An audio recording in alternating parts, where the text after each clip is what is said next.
ہزار خواہ اختلاف ہوں، یہ ایکچولی تقریر یہ ہوتی ہے۔ جنگ ہو جائے گی دنیا، جنگ جب آپ جنگ اکھاڑے میں اتر گئے ہیں تو پھر اس کی پرواہ نہیں ہوتی کہ یہاں اگر ایٹم بم گرتا ہے تو کیلیفورنیا میں کیا ہوگا اور لندن میں کیا ہوگا، یا جب بندے کس کے مریں گے، ہم مریں گے تو پھر سب مریں گے، کیونکہ جس طرح آپ چلے گئے اس دنیا سے، اس کا مطلب یہ ہے کہ کوئی چیز واپس نہیں گی۔ ایک چیز جس کو ہم دو تین پروگرام سے نہیں کہتے تھے، وہ میں اب کہنا چاہتا ہوں کہ وہ آپ کو اب کرنا پڑے گا۔ اب آپ اس سطح پہ آ گئے ہیں کہ دی وار از انیویٹیبل، جنگ آپ کو ہونی۔ وہ تو عمران خان صاحب نے بھی کہہ اب میں پیش گوئی کرتا ہوں، پلوامہ ٹائپ کا مطلب یہ ہے کہ آپ پہ الزام آئے گا اور آپ پہ جنگ ہوگی۔ جنگیں جو ہیں نا دنیا پوری میں بڑی چھان بات پہ وقار کے لیے لڑی جاتی ہے، اور دوسرا جنگ لڑی جاتی ہے کسی آئیڈیالوجی کے پیچھے۔ پاکستان کے ساتھ یہ ظلم ہوا ہے گزشتہ تقریباً کوئی 15 سال سے، کہ پاکستان سے اس کی بنیادی آئیڈیالوجی کی بنیاد پر ان سے لڑنا چھین لیا گیا۔ جہاد کا لفظ 2001 کے بعد پاکستان میں گالی بنا دیا گیا، صرف اس لیے کہ اللہ تبارک و تعالیٰ نے مجھ پہ جہاد فرض کیا ہے ان لوگوں کے لیے کہ ہمارے ساتھ کلمہ طیبہ اور کوئی تعلق نہیں ہے۔ میرے دل کیوں آج آپ کھڑے ہو کے کہیں کہ ہم جناب ناگالینڈ کی آزادی کے لیے، میں دیکھتا ہوں پاکستان میں کتنے لوگ آپ کا ساتھ جائیں گے۔ تو ایک تو یہ ہے کہ آپ کو اس لفظ کو دوبارہ عام کرنا پڑے گا، کیونکہ یہ نیشن سٹیٹ کی جنگ کبھی نہیں ہوگی جو جیت۔ کیسے عام کریں اور یہ صاحب ایف اے ٹی ایف کی سر تلوار آپ کے سر پہ رکھی ہوئی؟ میں آپ کو بتاتا ہوں وقت وہ آنے والا ہے، اور یہ لکھ لیں۔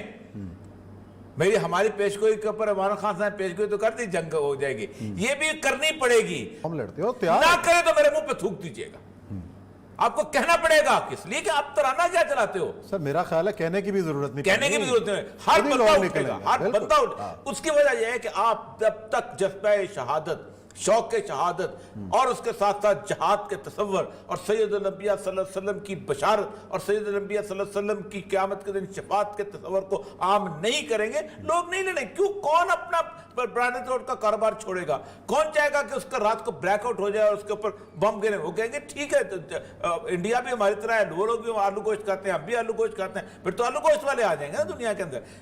ایک چیز آپ کو آج سے اس کو طے کرنا پڑے گا کہ یہ جو جنگ ہے، اس جنگ کی آپ کی بنیاد آپ کو ٹھیک کرنی پڑے گی، اور اگر جنگ چھڑ گئی جو کہ انیویٹیبل ہے، 1 مہینے بعد چھڑے، 2 مہینے بعد چھڑے، 4 مہینے بعد چھڑے، جنگ ایویٹیبل ہے۔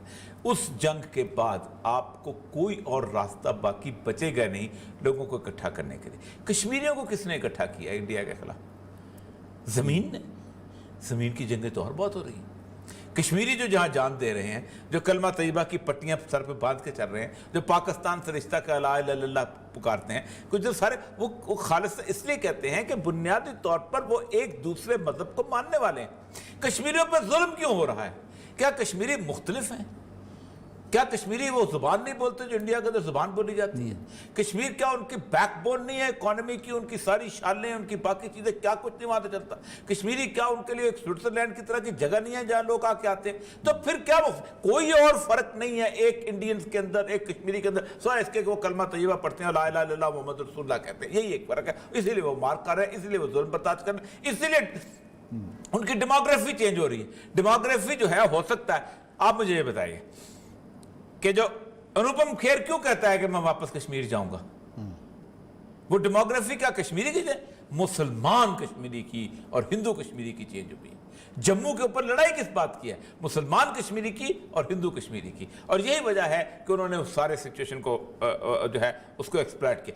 وہ ہندو کی بنیاد پہ ایکسپلائٹ کرتے ہیں، صحیح ہے۔ وہ ہندو کا نعرہ، ہندوتوا کا نعرہ لگاتے ہیں۔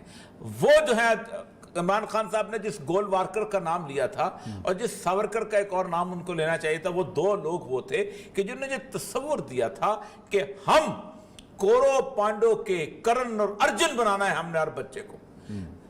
یہ ہندو جہاد کا تصور ہے۔ آپ کو پتا ہے کہ 1929 کے اندر پہلی دفعہ کلکتہ کا جو میلہ ہوا تھا، اس میلے کے اندر کہا تھا کوئی بھی شیو سینا کا جو بندہ جائے گا اپنا ہتھیار ساتھ لے کے جائے گا۔ اور کیسے ہوگا؟ جیسے وہ پرانا وہ تیر تلوار والا وہ اس کا تصور تھا نا، وہ جو رتھ پہ بیٹھا ہوا، آگے پیچھے گوپیاں، وہ بیچ میں کنیا والی جو بات ہے، وہ کیا نام تھا؟ کنیا کا جو وہ تلوار باندھ کے اور رتھ لگا ہوا، اور وہ پورا کورو پانڈو، وہ تصور دیا گیا تھا۔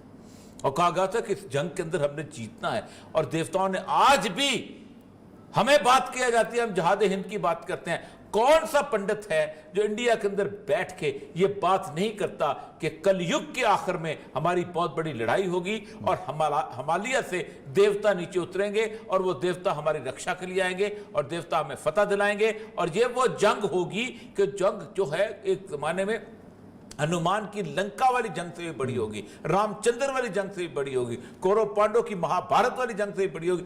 یہ وہ تصور ان کی گھٹی میں ڈالا جاتا ہے، اس لیے تو گلی گلی جا کے مسلمان کو غدار کہتے ہیں، ان کو مارتے ہیں۔ ابھی میں آج ویڈیو دیکھ رہا تھا، ایک بیچارہ مولوی صاحب امام مسجد کو نکال کے نکالا اور نعرہ نکالا ہے، اور اس کے بعد اس کو پتلا بھی جلایا گیا اسلام کے کہ یہ جو لوگ ہیں غداری، اور ان کو جہاں جو لوگ جہاں ان کو جلا دو۔ جلا دو۔ چلا تو آپ کو مقابلے پہ نعرہ دینا ہوتا ہے،